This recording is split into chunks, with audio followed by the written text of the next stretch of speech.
ideja që në kohën që u arrestua në momentin kur u nis të firmoste marrëveshjen në Washington me presidentin Trump, se kjo është ajo. Marrëveshjen me presidentin Trump do ta firmoste edhe dikush tjetër, po të ishte thashë të kishte qenë dikush tjetër. Fakti që është thashë nuk është se bëri dikush, po ideja që thashë u godit si pasojë e këtij, domethënë është shumë jo, çfarë tentonte Rama të jepte si Rama nëse do t'i japi mesazh Trumpit që ka armiq në Evropë, është mesazh i gabuar që po jep, sepse është një pozicion shumë të vështirë. E vete Shqipërinë në një pozicion shumë të vështirë. Është më mirë të mbash qasjen e Kosovës në kuptimin e aleancës me Shtetet Bashkuara të Amerikës dhe pjesëmarrjen në këtë bordin e paqes, të cilën Rama e konsideron jo vetëm si një çmim për mbështetjen që ka dhënë Trumpit, por edhe si një mbështetje që duhet t'i japë Shtetet Bashkuara të Amerikës. E qartë. Endri, si e lexove, domethënë të gjithë këtë përfaqësim të shqiptarëve, se interesant ishte edhe kjo kur presidenti Trump ju drejtua Vjosa Osmanit dhe i tha, nëse do kesh probleme me Serbinë, call me, më bëj një telefonat. Ndërkohë kemi dhe Rama në fakt u impostua tek ideja që një dënim eventual i komandantëve të UÇK-s do ta bënte rajonin më keq. Pavarësisht se nuk është se e elaboroi si projekcion, nën kuptoi që situata do të bëhej më keq nëse këta komandant do të dënoheshin. Si e lexove të gjithë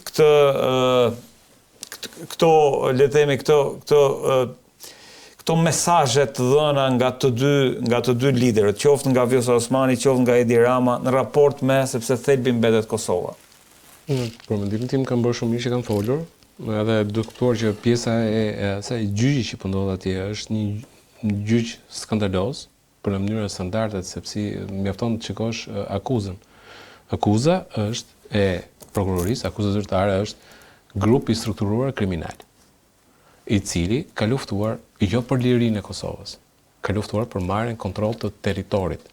Liria e Kosovës erdhi si pasojë e kësaj lufte që bëri ky kartel, ky grup i organizuar kriminal. Kështu e konsideron është prokuroria, është akuza zyrtare e prokurorisë. Grupi i strukturuar kriminal. Adem Jashari është kryetari i një grupi, ishte kryetari i një grupi strukturuar kriminal. Në këtë sens e ka prezantuar. Tani, po ky është sensi që ka prezantuar. Unë do e kisha kuptuar se kur prokuroria për shembull kishte ngritur një akuzë dhe thoshte, po, shqiptarët u ngritën për liri, por UÇK-ja, por gjatë kryerjes së luftimit për liri, UÇK-ja ka kryer dhe veprime. Jo, 1 2 3 4 ka kryer veprime të cilat bien në kundërshtim me ligjin e luftës. Këtë do e kuptoja. Ka përgjegjësi. Por nuk e kuptoj këtë pjesën tjetër. Kjo pjesa tjetër, grupi strukturuar kriminal që kishte për qëllim kontrollin e territorit, tregon që kjo prokurori tashmë është duke bërë politik. Në shkuptim. Politika është e tipit të tillë. Politika është e tipit të tillë. Politika është e tipit që, po themi, ngrihet një kartel në Meksik. Karteli Sinaloas, ai që është më i famshëm, po themi, i cili ka qëllim kontrollin e territorit. Atëherë çfarë bën karteli Sinaloa? Për qëllimin e territorit bën një kryengritje ndaj shtetit. Mashtron aleatët, se kështu tha prokuroria, ka mashtruar NATO-n.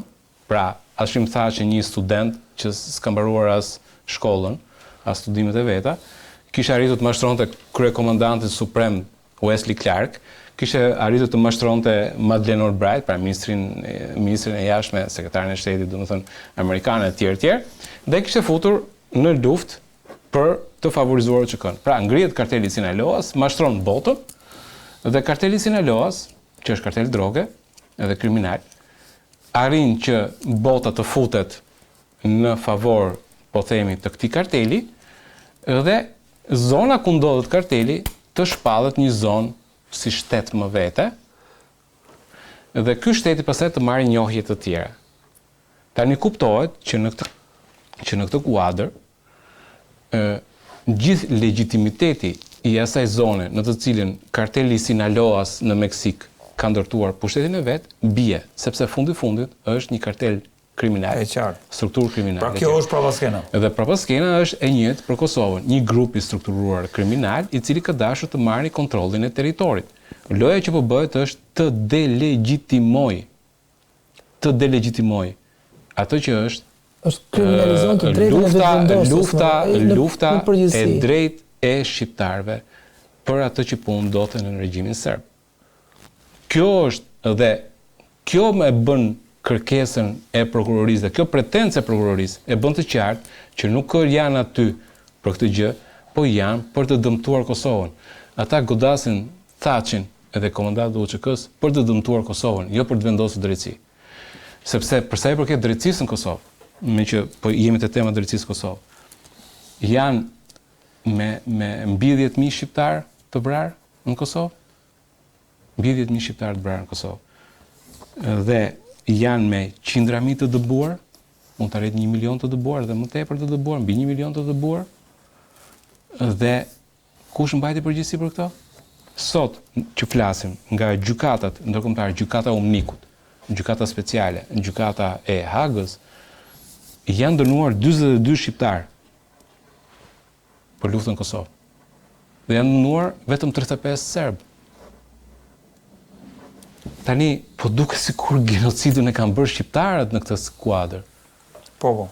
Pra duket qartazi që ka një lojë politike e cila përdor mekanizma gjyqësor për këtë gjë. Atëherë, mekanizmat, pra, duhet kuptuar parë një kjo lojë politike që bëhet, dhe që shumë bëhet në mua e shpjegove shumë qartë në dëm të Kosovës. Po s'kemi shumë kohë Endri, Dhe 3 minuta. Ajo që po ndodh me rastin e Trump është ushtrimi i një presioni mbi gjykatën, që kuptohet që është presion teorikisht i kundërligjshëm, po fakti që kjo gjykat e lejon prokurorin të mbajë qëndrime të tilla tregon që kjo gjykat ka dalë e kundërligjshme.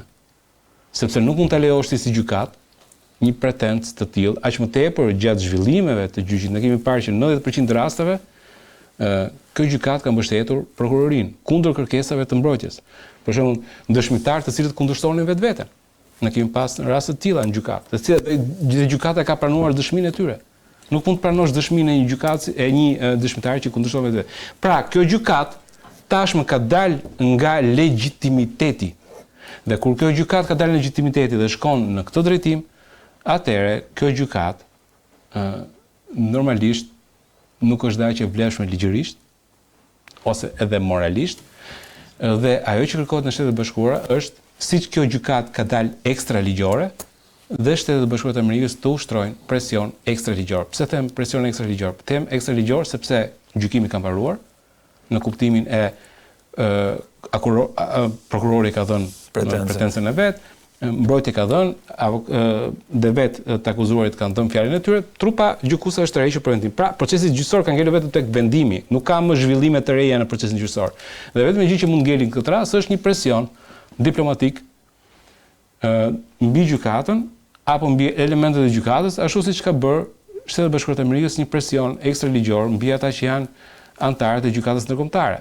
Pra, nëse e dini, janë shpallur persona non grata. Ju janë bllokuar llogaritë bankare, janë bllokuar kartat e debitit të kreditit, sepse kartat që janë ose Visa ose Mastercard janë që gjithë të bazuar në Shtetet e Bashkuara të Amerikës, pra siç i ka ndodhur asaj italianes albaneze apo siç i ka ndodhur gjykatëve të tjerë që janë gjykatë. Pra, ideja është që të përdorim mjestra ekstraligjore për një gjykatë e cila ka dalë dhe ajo ekstraligjore, ka dalë jashtë funksionit të vet. Dhe në këtë drejtim, në këtë kuadër, kërkesa e Ramës dhe e zonës Vjosa Osmani është mëse legjitime, dhe ajo që mënyra se si është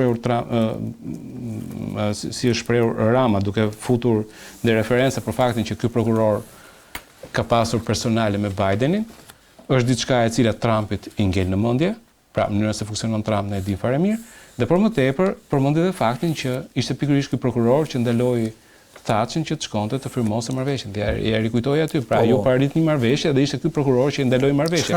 Pra, në këtë kuadër në të gjithë kësaj, plus dhe takimi që bën në fund Rama me Vjosa Osmanin, me Trump që ishin veçmas, që jam i bindur që kanë folur për çështjen e Kosovës, sepse gjëja e përbashkët e treve është çështja e Kosovës.